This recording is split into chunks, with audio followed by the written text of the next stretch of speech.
Alors, vous avez été nombreux à m'avoir demandé d'où venaient mes casiers de rangement pour trier mon vrac. Ils viennent tout simplement de chez Leroy Merlin ou de chez Weldon.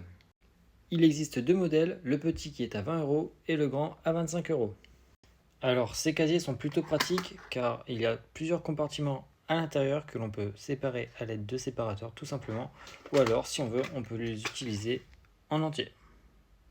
Moi, personnellement, pour mon vrac, j'ai trié par thème. Donc, en bas, la végétation, l'architecture, les pentes. Ensuite, ça va être tout ce qui va être plate au milieu.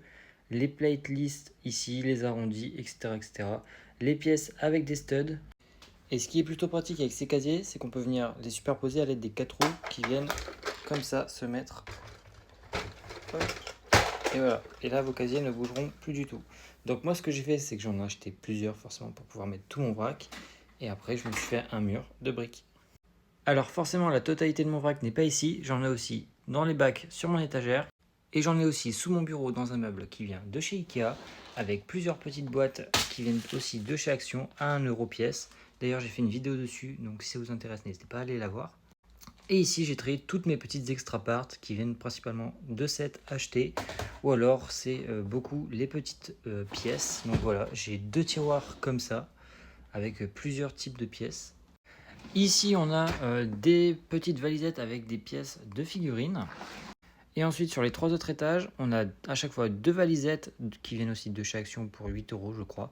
Et là, ici, j'ai trié donc toutes mes plates. Et ici, toutes mes briques. Et en dessous, c'est aussi des briques. Et comme vous pouvez le voir, vous voyez, toutes mes briques ici, c'est dans les couleurs que je vais utiliser. Je ne vais pas m'amuser à mettre des briques orange. Justement, elles sont toutes là-haut. Donc, vous voyez, les blanches, etc. Et ici, ça va me permettre de prendre que les couleurs dont j'ai besoin. Et pour finir, j'ai une dernière petite malle qui va me servir à mettre toutes les pièces que j'ai en peu d'exemplaires ou alors que je ne me sers pas du tout. Alors, qu'est-ce qu'on retrouve dans la valisette? Ça va être beaucoup des pièces que j'ai soit en un seul exemplaire ou des pièces que je ne me sers pas comme les garde-boue de voiture. J'ai pas d'intérêt à gâcher un petit compartiment de mes casiers alors que ça pourrait être un compartiment où je vais mettre des pièces qui pourraient m'être plus utiles pour plus tard. Ou alors je mets tout en vrac, par contre j'essaye de trier plutôt de manière correcte. Donc ici on a tous les pylônes, ce genre de pièces, les garde-boue, etc., etc. Il y a aussi des pièces soit qui vont être trop volumineuses, donc là-dedans j'en mets 4, 5, pas plus, alors que j'en ai en plus grande quantité. Et pour finir cette petite vidéo, on range son vrac en fonction de ses besoins. Donc si tu fais des mocks ou si ça te sert juste à compléter tes sets. Aussi en fonction de la place que tu peux y dédier. Ou encore de ce que tu fais en thème Lego. Par exemple ici le technique, ça représente environ 10% de la totalité de mon vrac.